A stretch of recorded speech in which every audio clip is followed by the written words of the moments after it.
If you wanted to create a new personal reality, a new life, then you would have to start thinking about what you've been thinking about and change it. You would have to become aware of your unconscious thoughts and observe them. Most people try to create a new personal reality as the same personality, and it doesn't work. You literally have to become someone else. If you want to change your life, you got to make a decision to change your life. And sitting around and waiting to feel ready is not the decision I want you to make. Yes or no.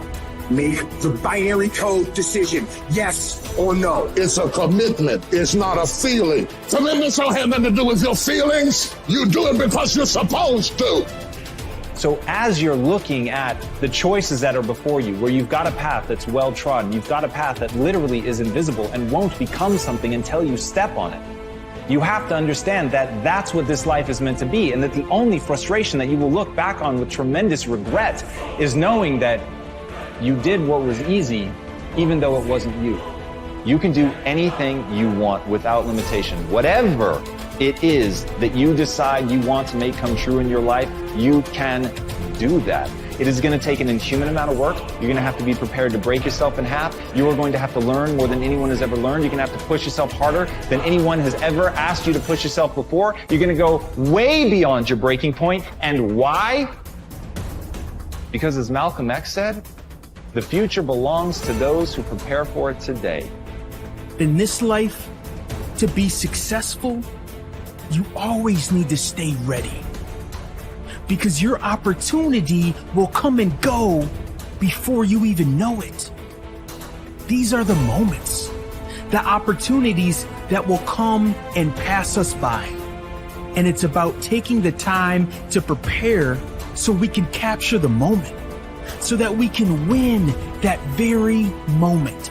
Successful people know that if you stay ready, you don't need to get ready. You do not prepare to be against the world. You prepare to act reasonably within a chaotic world where not everybody is as well prepared as you are. The question is, will you do it for yourself?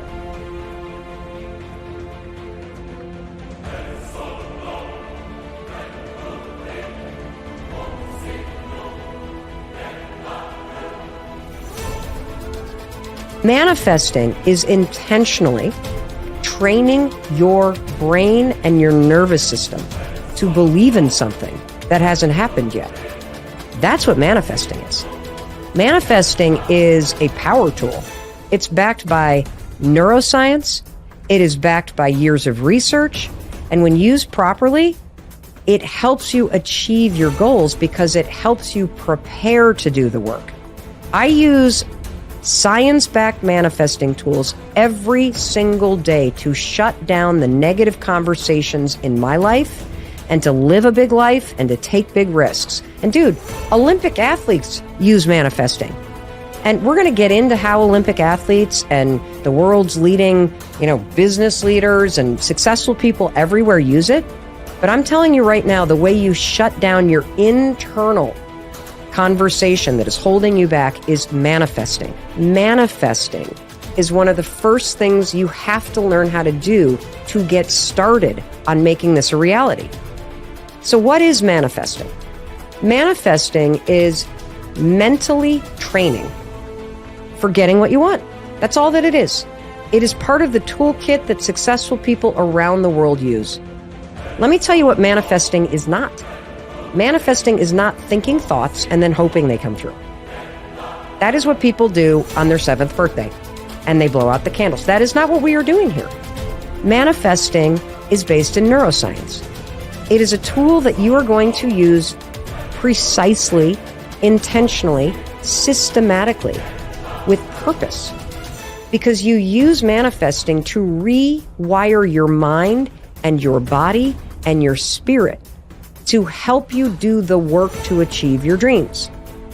When you use manifesting properly, you are removing the mental obstacles of self-doubt, resistance, fear, perfectionism, feeling overwhelmed, other people's expectations, all that stuff that is holding you in place right now, that makes you spin in circles. Manifesting clears that out, and it programs, using science, a completely different way of thinking and feeling about the things that you want to create in your life. And when you manifest properly, it's almost like the pre-game training that you do before the big game. It prepares you to take action. It boosts your confidence. It gets you ready to do that thing.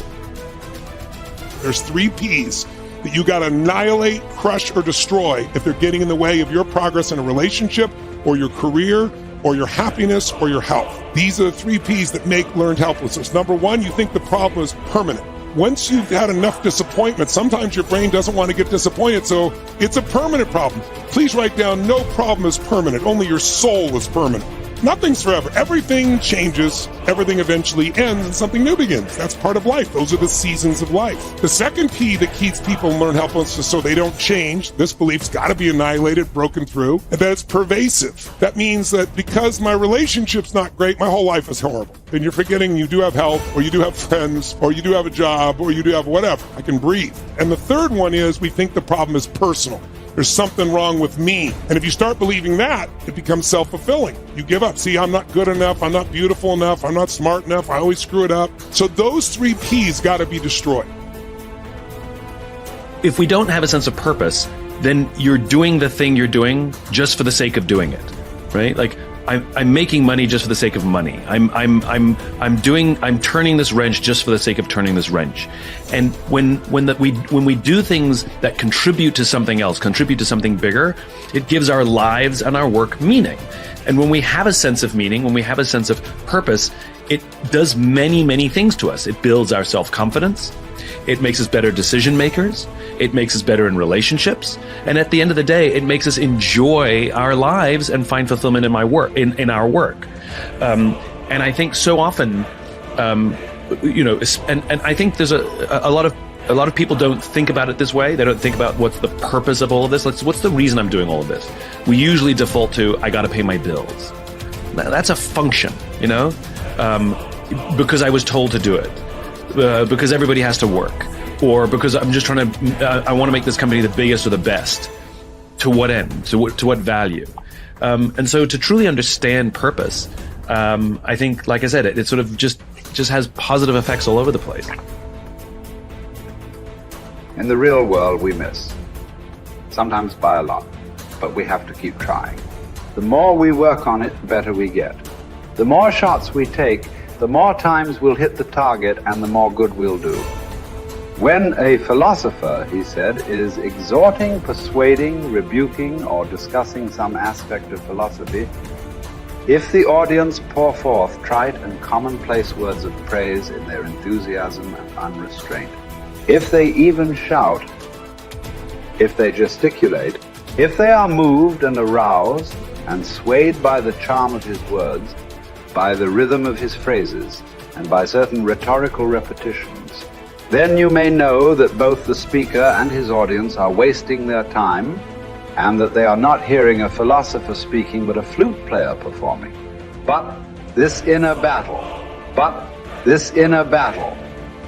as Martin Luther King Jr. would later call the Civil War between the North and South of our souls, rings true to any person with a shred of self-awareness. We have competing parts within us, and what matters in life is which side we choose to turn ourselves over to.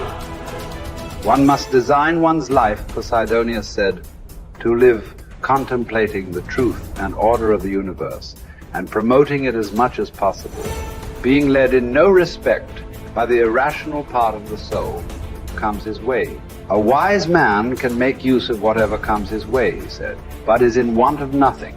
On the other hand, he said, nothing is needed by the fool, for he does not understand how to use anything, but he is in want of everything. There is no better definition of a Stoic. To have but not want, to enjoy without needing. The ending day sees them brought low. If the breaking day sees someone proud, the ending day sees them brought low. No one should put too much trust in triumph. No one should give up hope of trials improving. Clotho mixes one with the other and stops fortune from resting, spinning every fate around. No one has had so much divine favor that they could guarantee themselves tomorrow. God keeps our lives hurtling on, spinning in a whirlwind,